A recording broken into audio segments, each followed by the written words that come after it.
Na minha primeira noite como segurança de um hospital, me deram 7 regras. A última dizia: se as câmeras apagarem, se esconda e reze para que eles não encontrem você. Ter que passar as noites acordado e dormir durante o dia não é para qualquer pessoa. Para mim, isso nunca foi um problema. Desde criança, eu não conseguia pegar no sono à noite e acabava dormindo durante as aulas. Perdi a conta de quantas vezes acordei com o professor gritando meu nome enquanto todos os meus colegas me encaravam. Quando fiz 16 anos, precisei começar a pensar na carreira que eu queria seguir. Como eu geralmente ficava bem desperto à noite, imaginei que poderia me tornar segurança e trabalhar no turno noturno. Sou alto, frequento bastante academia e tenho uma aparência intimidadora. Só de olhar para mim, as pessoas provavelmente pensariam 2 vezes antes de arrumar confusão. Mas, na verdade, não sou tão durão e forte quanto pareço ser. Dito isso, parece que minha experiência na área acabou me rendendo uma oportunidade de trabalho bastante peculiar. Meu chefe me procurou e perguntou se eu teria interesse em vigiar um hospital durante 3 noites. Ele disse que o pagamento seria excepcionalmente alto em comparação com meus trabalhos anteriores, pois a função exigia experiência e alguém de confiança. Durante todo o tempo em que trabalhei nessa empresa, nunca me ofereceram um serviço em um hospital. Parecia um verdadeiro desafio. Se eu cumprisse o trabalho conforme o esperado, talvez até conseguisse um aumento. Então aceitei a proposta sem pensar 2 vezes. Recusar seria uma estupidez. Lembro-me do alívio no rosto do meu chefe ao ouvir minha resposta. Pelo que parecia, ele havia tido dificuldades para encontrar outro segurança disposto a aceitar o trabalho. Você começa na quinta-feira. Esteja lá antes das 10 da noite, disse ele, apertando minha mão. Retribuí o aperto com um enorme sorriso, ansioso para começar. Nos dias que antecederam um novo trabalho, fiz alguns turnos tranquilos em lugares diferentes, como uma universidade ou McDonald's.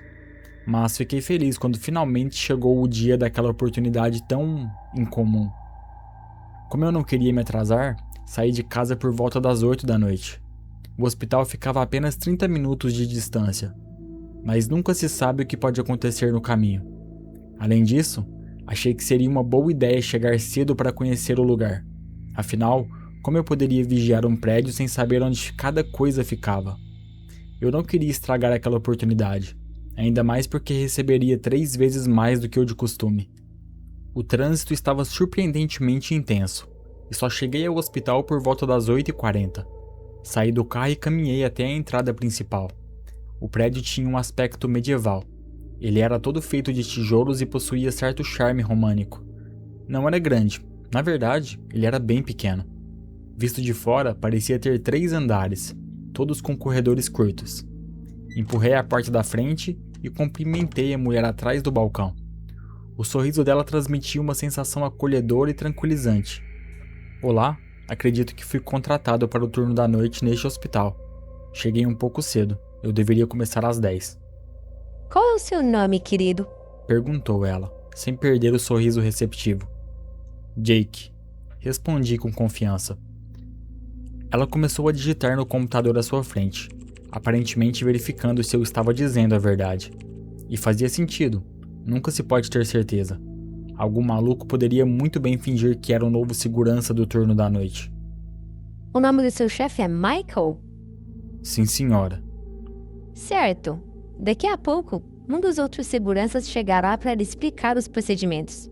Enquanto isso, aceita uma xícara de café? Eu adoraria. Pode ser puro?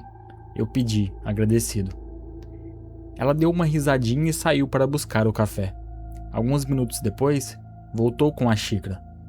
O sabor era incrível, diferente de qualquer café que eu já tivesse provado. Tudo parecia estar se encaixando perfeitamente, pois no exato momento em que terminei de beber, um segurança se aproximou.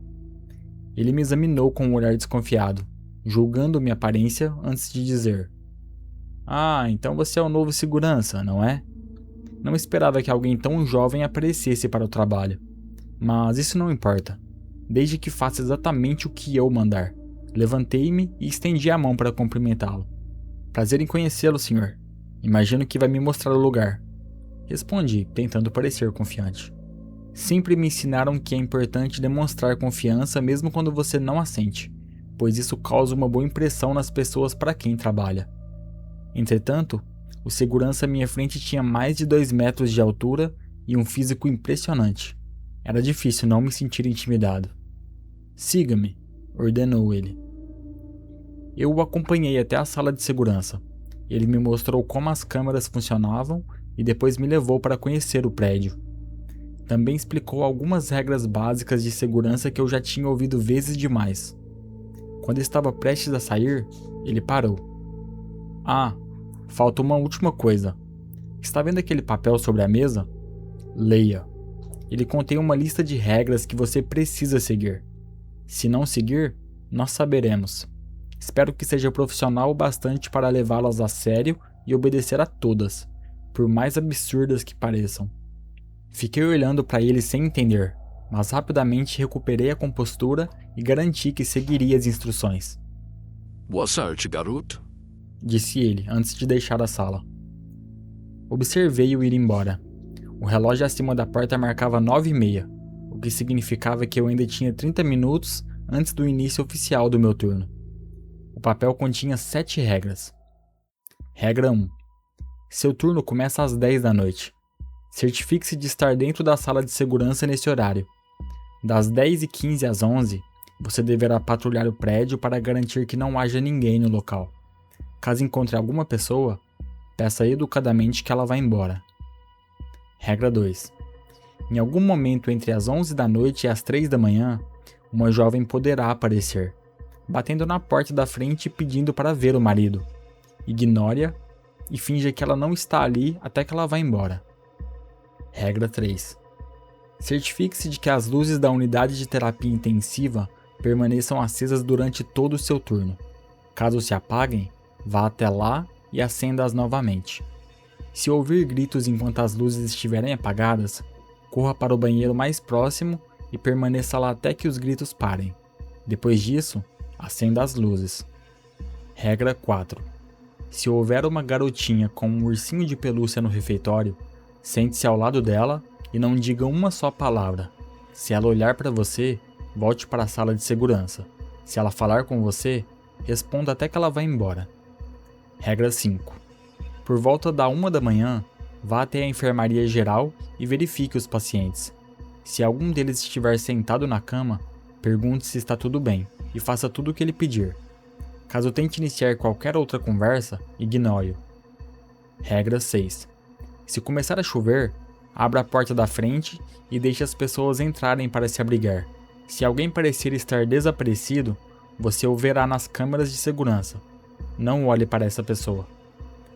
Regra 7. Se as câmeras de segurança se desligarem em qualquer momento da noite, esconda-se e reze para que eles não encontrem você. Coloquei o papel de volta sobre a mesa e me recostei na cadeira. Comecei a rir diante do completo absurdo daquela situação. Só podem estar tentando me pregar uma peça, eu pensei. Mas, no fundo, eu não acreditava que fosse uma brincadeira. Aquilo era um hospital de verdade. Parecia improvável que meu chefe chegasse a esse ponto apenas por uma piada. Talvez fosse a maneira dele testar o quanto poderia confiar em mim, para descobrir se eu obedeceria até mesmo às instruções tão ridículas. Então eu reli todas as regras para ter certeza de que as havia entendido. Eu mostraria ao meu chefe que ele podia contar comigo. Nessa hora o relógio marcou 10 da noite, e voltei minha atenção para as câmeras de segurança. Como nada acontecia nas imagens e ainda faltavam 15 minutos para o início da ronda, aos poucos acabei pegando o celular, a melhor maneira de matar o tempo. Quando você fica vendo memes e notícias idiotas na internet, o tempo realmente voa. Parecia que eu mal tinha tocado no celular, mas já eram 10h15. Levantei-me da cadeira confortável e então fui fazer a ronda. Subi até o 3º andar e comecei a verificar todos os quartos, corredores e até os banheiros. Como eu esperava, nada de especial aconteceu. Trabalhar como segurança no turno da noite significa, na maioria das vezes, apenas estar no local caso alguma coisa aconteça. Isso não quer dizer que algo realmente acontecerá. Por isso, costuma ser uma maneira tediosa e fácil de ganhar dinheiro. Além do mais, eu podia buscar café e alguns lanches sempre que quisesse. Não havia ninguém no 3º andar, então desci para o 2º. Depois de patrulhá-lo por completo, cheguei à mesma conclusão de antes. Nada de especial. Peguei o celular para conferir o horário e descobrir se precisava me apressar. Eram 10h32 quando eu terminei o segundo andar. Portanto, ainda tinha bastante tempo para verificar o primeiro. Ainda assim, uma coisa me pareceu estranha. Não havia absolutamente ninguém no hospital. Eu imaginava que hospitais sempre tivessem médicos e pacientes. Afinal, essa era justamente a razão de existirem. Mas todos os quartos que eu havia verificado até aquele momento estavam vazios. Se meu chefe realmente estava tentando me testar, não tinha se esforçado muito nos preparativos.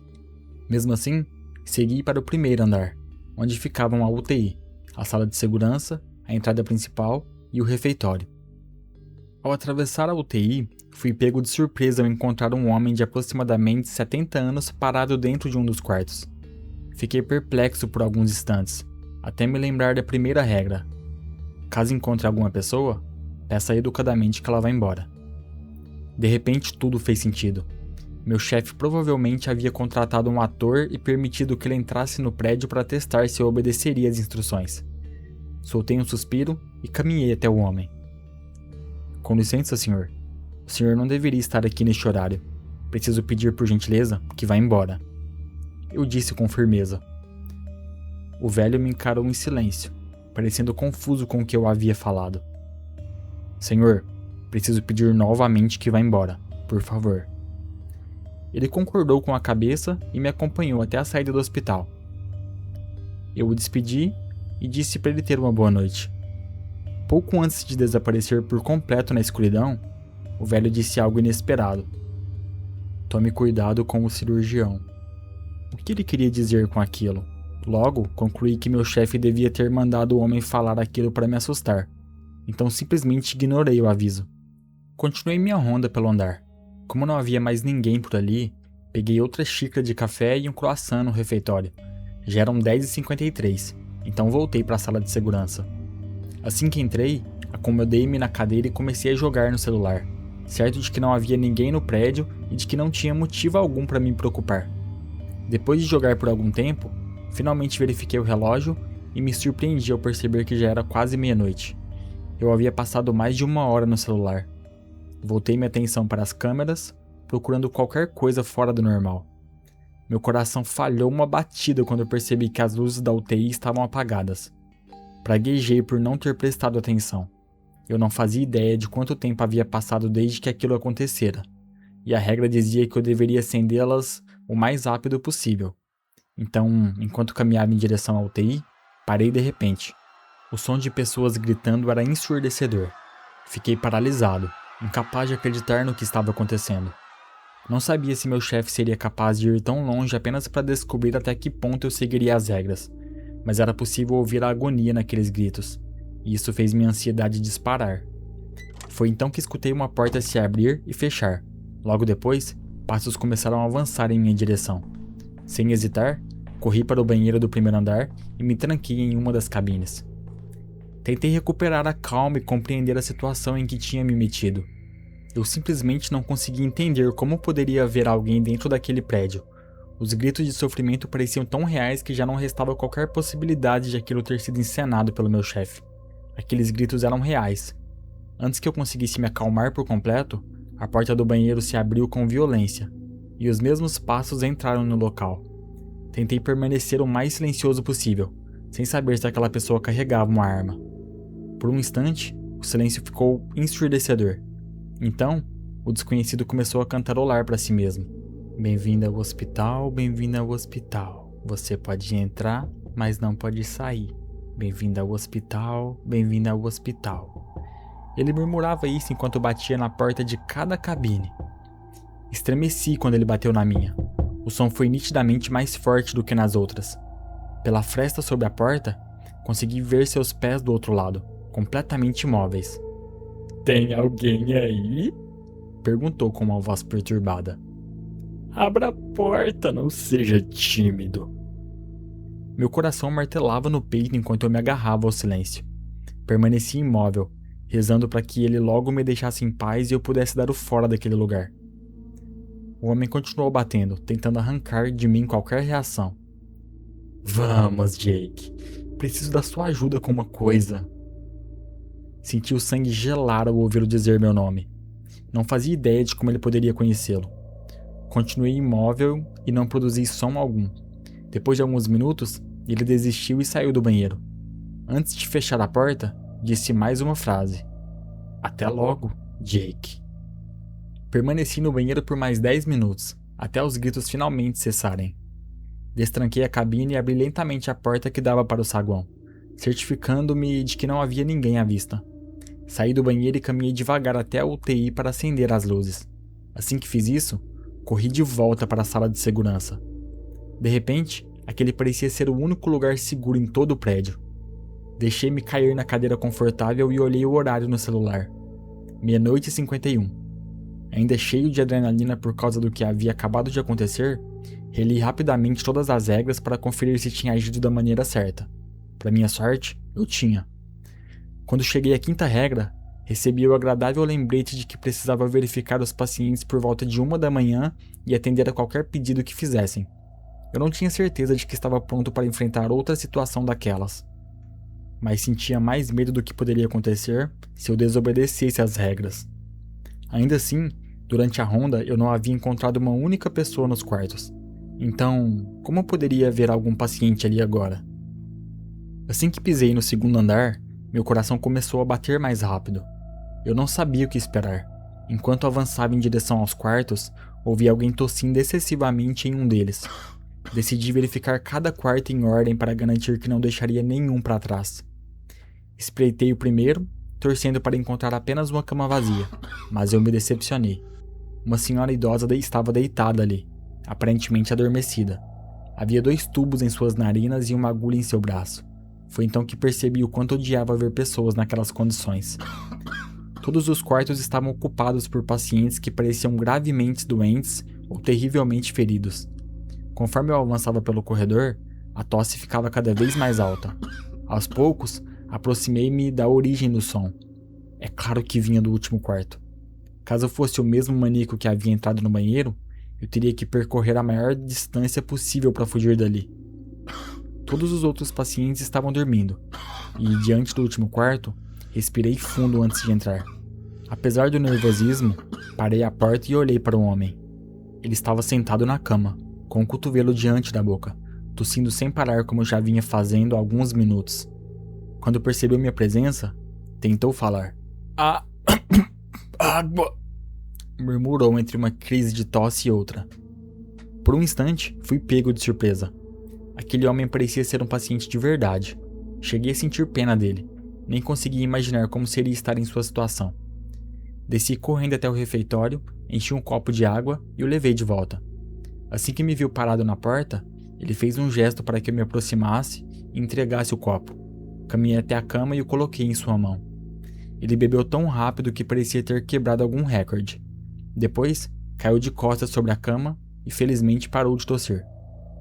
Obrigado, disse ele. Não foi nada, você realmente parecia estar precisando, respondi. Depois de permanecer em silêncio com ele por cerca de 1 minuto, concluí que já era hora de sair. Eu havia feito o que ele pedira e, além disso, o homem não parecia muito interessado em conversar. Estava apenas feliz por ter conseguido sua água. Caminhei até a porta e estava prestes a tocar na maçaneta quando ele falou. Aonde você pensa que vai? Venha se sentar comigo, meu amigo. Um arrepio percorreu minha espinha. O tom de voz dele havia mudado completamente. Agora parecia sério. Virei a cabeça devagar e percebi que não tinha escolha a não ser fazer o que ele havia pedido. Sentei-me ao lado dele na cama. O que foi? Perguntei, tentando parecer confiante e fracassando muito. Não vou machucar você, filho. Sou grato por ter me ajudado.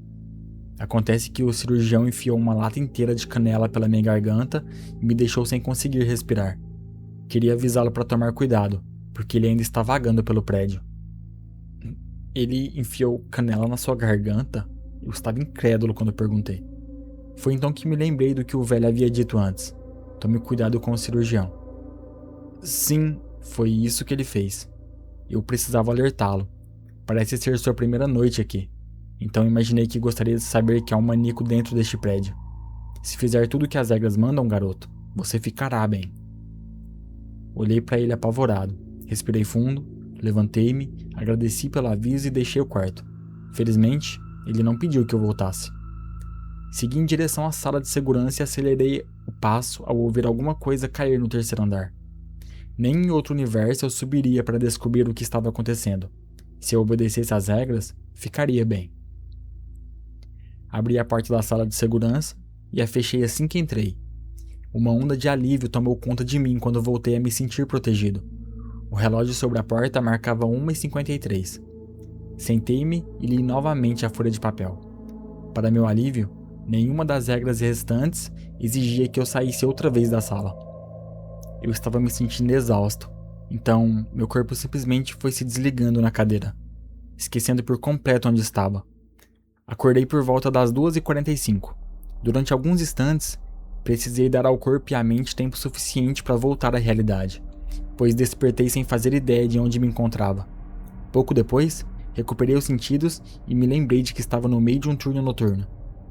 Ainda sonolento, fui até o refeitório buscar uma xícara de café. Imaginei que aquilo me ajudaria a permanecer acordado pelo resto da madrugada. Entrei no refeitório vazio e caminhei até a máquina. Fiquei observando o café cair dentro da xícara, estranhamente entretido com a cena. Quando me virei para voltar à sala de segurança, levei um susto e derramei café por todo o uniforme. Não havia ninguém no refeitório quando eu entrara. Agora, porém, uma garotinha estava sentada em uma das mesas. Sem lembrar exatamente o que as regras diziam sobre aquela situação, tentei reconstruir as instruções da minha cabeça. Meu raciocínio foi interrompido quando percebi que a menina havia se virado e agora me encarava. Ela usava uma pequena saia branca e uma camiseta rosa. Seus cabelos loiros e cacheados desciam até os ombros. Em uma das mãos, segurava um ursinho de pelúcia com botões nos lugares dos olhos, mas um deles estava pendurado por um único fio. Ela me observava sem qualquer expressão no rosto, e aquilo me deixou muito desconfortável. Tudo de que eu conseguia me lembrar era que deveria me sentar ao seu lado. Embora eu estivesse relutante e não tivesse certeza, pareceu ser a atitude mais segura. Afinal de contas, era apenas uma garotinha. Quando sentei, ela não disse uma palavra sequer, e eu ia me sentindo cada vez mais desconfortável, sem saber quando poderia ir embora. Foi então que ela começou a dar risadinhas, cobriu a boca com uma das mãos, ainda segurando o ursinho com a outra. Você se esqueceu das regras, disse em um tom assustador e provocador. Olhei para ela confuso, pois tinha certeza de que me lembrava corretamente. A menina percebeu o pânico em meus olhos e pareceu se divertir com aquilo. Quer brincar de esconde-esconde? Vou contar até 60. Depois, nós vamos procurar você. Nem me deu o trabalho de perguntar quem eram nós. Ela me encarava como uma criança olha para os doces na vitrina de uma loja. Corri para a sala de segurança, abandonando o café ao lado da menina. Ou melhor, abandonando o que restava do café ao lado da menina. Enquanto me afastava, pude ouvi-la começar a contar. 1, 2, 3, 4, 5, 6. Tranquei-me na sala de segurança. Peguei a folha e reli rapidamente a quarta regra. Se houver uma garotinha com um ursinho de pelúcia no refeitório, sente-se ao lado dela e não diga uma só palavra. Se ela olhar para você, volte para a sala de segurança. Se ela falar com você, responda até que ela vá embora. Minha garganta ficou seca quando percebi o erro que havia cometido. Eu quebrei uma regra. Então me lembrei de que ela havia proposto uma brincadeira de esconde-esconde. No mesmo instante, todas as câmeras de segurança se desligaram. Regra 7. Se as câmeras de segurança se desligarem em qualquer momento da noite, esconda-se e reze para que eles não encontrem você. Entrei em pânico. Não sabia o que esperar nem onde poderia me esconder. Tudo o que eu sabia era que permanecer na sala de segurança seria óbvio demais. Se alguma coisa entrasse ali, eu não teria como escapar. Tomado pela adrenalina, senti como se meu corpo se movimentasse sozinho. Corri até a porta da frente e tentei abri-la desesperadamente. Ela não se mexeu, por mais força que eu fizesse ou quantos chutes desse. 54, 55. Prepare-se para correr se quiser continuar vivo. Cantou a menina de dentro do refeitório. Eu estava tão sobrecarregado que sentia tontura e parecia prestes a desmaiar. Ainda assim, meu corpo agia por instinto. Subi correndo para o segundo andar e fui até o quarto do paciente a quem entregar a água. Abri a porta e descobri que ele não estava mais ali. Naquele momento, porém, isso não importava. Eu só precisava encontrar um esconderijo adequado. Quando entrei no quarto, já podia ouvir as gargalhadas frenéticas e o canto da menina. Ela havia terminado de contar. Sem saber quanto tempo ainda tinha antes que chegasse ali, percebi que precisava me esconder imediatamente. Examinei o quarto procurando algum lugar apropriado, mas não tinha nenhum. Minha melhor opção parecia ser entrar no espaço acima do forro, feito de placas removíveis que podiam ser empurradas para cima. Subi na cama para me aproximar do teto e tentar me puxar para dentro.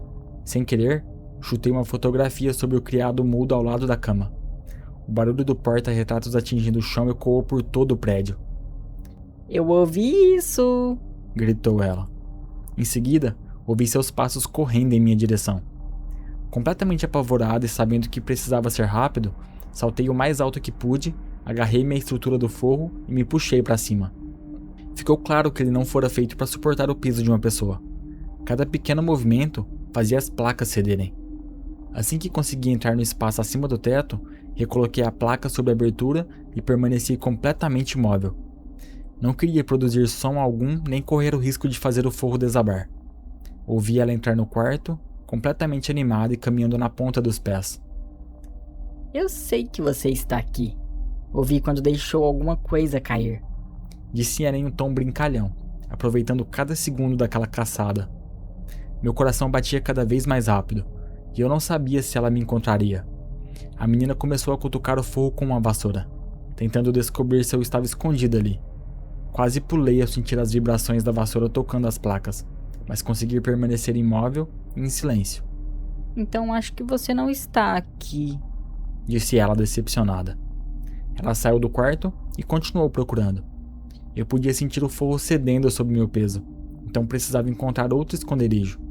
Depois de esperar alguns minutos e ter certeza de que ela já não estava por perto, desci lentamente para o quarto, fazendo o mínimo de barulho possível.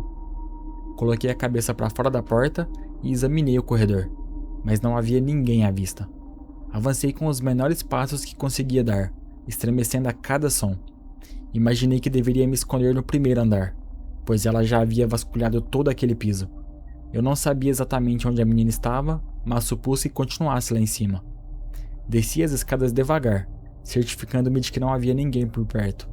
Quando ouvi os sapatos dela tocando o piso do andar de cima, achei que poderia circular pelo primeiro andar com segurança por algum tempo. Foi uma conclusão terrível. No momento em que virei a esquina, vi a silhueta de um homem parado perto da UTI. Observei seu rosto se virar em minha direção. Saltei de volta para trás da parede, torcendo para que ele não tivesse me visto. O que um paciente meu está fazendo fora do quarto a essa hora? Perguntou o homem. Percebi que não demoraria para ele chegar até mim, então eu tinha duas opções. A primeira era voltar para o andar de cima, torcer para não encontrar a menina e tentar descobrir outro esconderijo. A segunda era correr novamente para o banheiro, na esperança de estar seguro ali. Nenhuma das duas me agradava. Eu sentia que acabaria sendo capturado de qualquer maneira. Como não tinha tempo suficiente para subir as escadas, corri para o banheiro. Pouco antes de entrar, reparei no depósito de materiais de limpeza embaixo da escada. Pareceu ser minha melhor chance de sobrevivência. Abri a porta e me escondi atrás de um recipiente e de uma pilha de sacos de lixo. Vamos, não complique as coisas. Preciso examinar seus órgãos, anunciou o homem enquanto abria a porta do banheiro. A voz dele pareceu familiar, embora eu não entendesse de imediato por quê. Só percebi quando ele terminou de procurar no banheiro.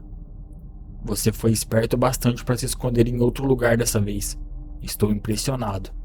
Parece não ser tão idiota quanto sua aparência sugere. Naquele instante, descobri quem era. Sua voz era idêntica à do maníaco que havia me encontrado antes. Meu sangue gelou ao perceber que ele sabia onde eu estava o tempo todo. O homem abriu a porta do depósito e examinou o interior por alguns instantes, porém decidiu que o espaço era pequeno demais para alguém como eu conseguir se esconder ali. Então fechou a porta, deixando-me na escuridão absoluta, apavorado demais para fazer qualquer coisa. Permaneci naquele lugar pelo resto da madrugada. Não sairia até ter certeza de que era completamente seguro. Em determinado momento, ouvi o som de uma furadeira. Logo depois, um homem começou a gritar de agonia. Aquele que eu acreditava ser o cirurgião soltou uma gargalhada insana. Peguei o celular para descobrir quanto tempo faltava até o fim do pesadelo. Eram 5h45. Faltavam apenas 15 minutos para os funcionários do hospital chegarem para o turno diurno. Eu só precisava resistir um pouco mais. Acabei adormecendo dentro do depósito, completamente derrotado e sem esperança. Eu estava exausto depois de tudo que presenciara naquela noite. Fui acordado por um senhor de aparência bondosa que parecia ser o zelador. Ele ficou surpreso ao encontrar um segurança escondido atrás de seus equipamentos. "Noite difícil?" perguntou, embora já soubesse a resposta pela expressão em meu rosto. "Relaxa, cara, já acabou. Você já pode sair daí." Fiquei de pé e voltei para o corredor. Durante o dia, o hospital parecia um lugar completamente diferente. Em vez de perturbador, tinha uma aparência agradável. Agradeci ao zelador pela gentileza e dei-o fora daquele lugar. Dirigi até minha casa e desabei na cama. Eu ainda não conseguia compreender o que havia presenciado. Tudo parecia um delírio causado por uma febre. Eu disse ao meu chefe que estava doente e não atendia nenhuma de suas ligações. Uma semana depois, voltei aos meus turnos comuns, nos quais nunca acontecia nada. O tédio podia ser terrível, mas agora eu não me importo nem um pouco. No fim das contas, qualquer coisa é melhor do que ter que passar outra noite naquele hospital.